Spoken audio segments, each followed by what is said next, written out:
اعوذ باللہ من الشیطان الرجیم بسم اللہ الرحمن الرحیم قل هل يستوي الذين يعلمون والذين لا يعلمون صدق اللہ العظیم. ہاتھ کٹتے رہے پر مشعلے تابندہ رہی، ہاتھ کٹتے رہے پر مشعلے تابندہ رہی، رسم جو تم سے چلی باغ سے تقلید بنی. شب کے صفاق خدا کو خبر ہو کہ نہ ہو، شب کے صفاق خدا کو خبر ہو کہ نہ ہو، جو تم قتل ہوئی شعلہ خورشید بنی. احباب ذکر، مدارس کی تاریخ کا آغاز اسی دن ہو گیا تھا جس دن رب کائنات نے وعلم آدم الاسماء کلہا کے ساتھ سب سے پہلے مدرسے کا افتتاح عرش معلی پر کیا. اور جب انسان زمین پہ آیا تو مدرسے کو اپنے ساتھ لے کر آیا. وقت گزرتا گیا، درس و تدریس کا سلسلہ قائم رہا، حتیٰ کہ بعد یہ مکہ میں قصر نبوت کی تکمیل کا وقت آ گیا. کائنات کے سرکار کو سب سے پہلا سبق غار حرا میں پڑھایا گیا.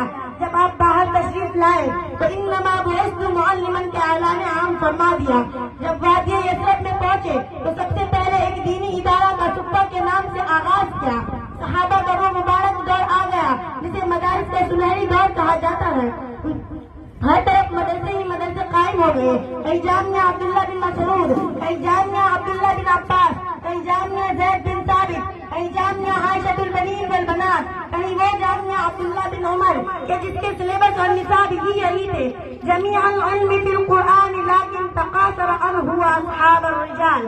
سامعین ذی وقار، تاریخ کی سنہری اوقات شاہد ہے کہ صحابہ کے دور میں ہی مدارس نے ایسی سماجی، سیاسی اور دفاعی ماہرین تیار کیے، ایسے حکمران اور قاضی تیار کیے، ایسے وکیل اور کارکن تیار ہوئے کہ چشمے فلک میں نہ ان سے بہتر سائنسدان دیکھے تھے، نہ طبیب و حکمران دیکھے تھے، نہ تاجر و مزدور دیکھے تھے، نہ سپاہی و جرنیل دیکھے تھے کہ جن کی ثقافت کے سامنے دنیا کی تمام ثقافتیں دم توڑ گئی.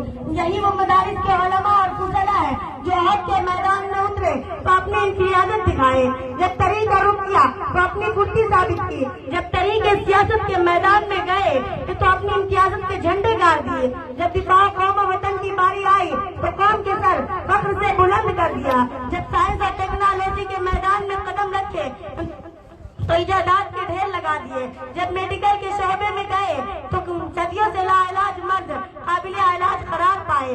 سامعین ذی شان، میں ان مدارس کی بات کر رہی ہوں جو نہ صرف دین اسلام کے محافظ بنے بلکہ ملک و قوم کے لیے بھی اپنے جانیں نثار کر دی. اس خطے کا بچہ جانتا ہے جیلوں میں سڑنے والے، زندانوں کو باز کرنے والے، جیلوں سے جنازہ اٹھانے والے انہی مدارس کے علماء اور فضلاء ہیں. کالا پانی جیسے بدنام جیلوں میں رہنے والے مولانا محمود الحسن دارالعلوم دیوبند کے ہی فرزند تھے. تم کیوں بھول جاتے ہو کہ انگریز کی عدالت میں کفن ساتھ لانے والے مولانا حسین احمد مدنی ان دارالعلوم دیوبند کے ہی ثبوت تھے.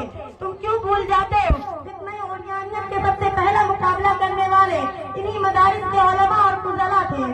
وہ اور ہی ہوں گے کم ہمت جو ظلم تشدد سہ نہ سکے، وہ اور ہی ہوں گے کم ہمت جو ظلم تشدد سہ نہ سکے، شمشیر و شنا کے کارے پر باد صداقت کہہ نہ سکے.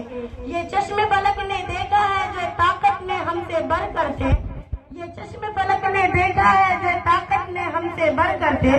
توحید کا جب طوفان اٹھا تو مد مقابل رہ نہ سکے. وما علینا الا البلاغ. السلام علیکم.